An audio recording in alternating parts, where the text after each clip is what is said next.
Well, I think we are disturbed by the fact that the combatants and the parties to the conflict are not listening to international public opinion or the resolutions of the Security Council. But we do feel that the most urgent need now is a immediate ceasefire. And that's why the Secretary General is himself gone to the region to try and ensure that that takes place. Do you have any expectation that Israel is even noting your concerns right now? Well, we are very concerned about some of the developments in Gaza. As you know, there are now over 1,000 casualties. 1/3 of them are children. We've had the main pediatric hospital there attacked.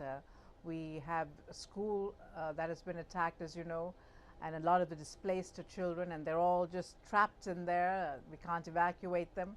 So it is of great concern, and we hope that Israel will realize that this is a situation that is untenable and really on the brink of a humanitarian catastrophe, and that they will stop. And we also hope that Hamas will stop shooting rockets into Israel and provoke a reaction as well. Do you expect any accountability? Well, we hope that the systems of justice will ensure that at some point. Already, as you know, the Human Rights Council has asked for independent investigation, especially into the bombing of the school. The UN itself will be doing its own investigations. And I think at some point there will be accountability, perhaps for the actions of Israel and also perhaps of Hamas. Really?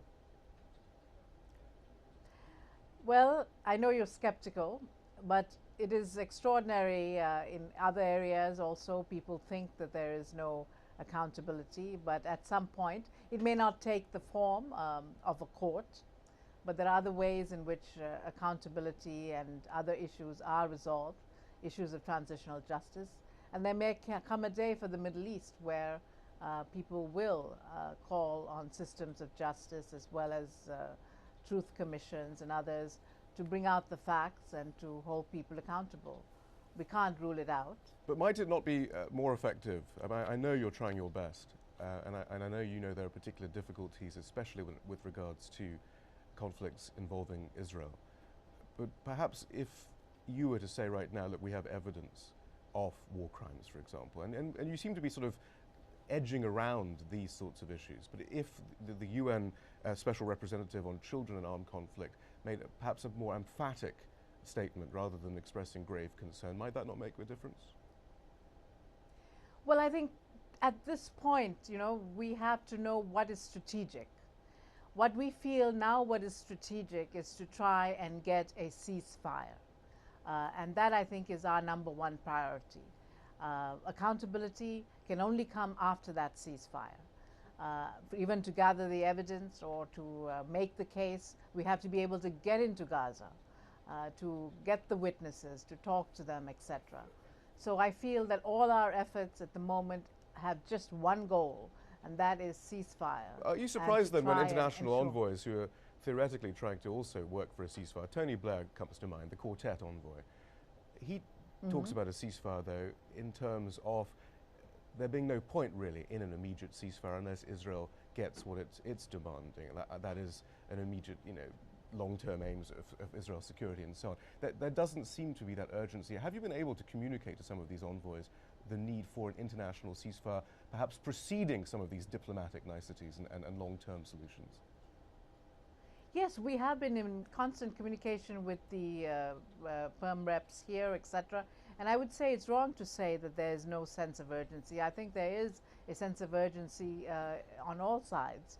But the desire is to try and come up with the terms that, as you know, the Security Council passed a resolution and it's not being implemented, to come up with terms that both Hamas and the Israeli government can accept. Right, but if even Tony Blair, the Quartet envoy, says, look, there's no point in an immediate ceasefire unless it's durable, that's not helping much, is it?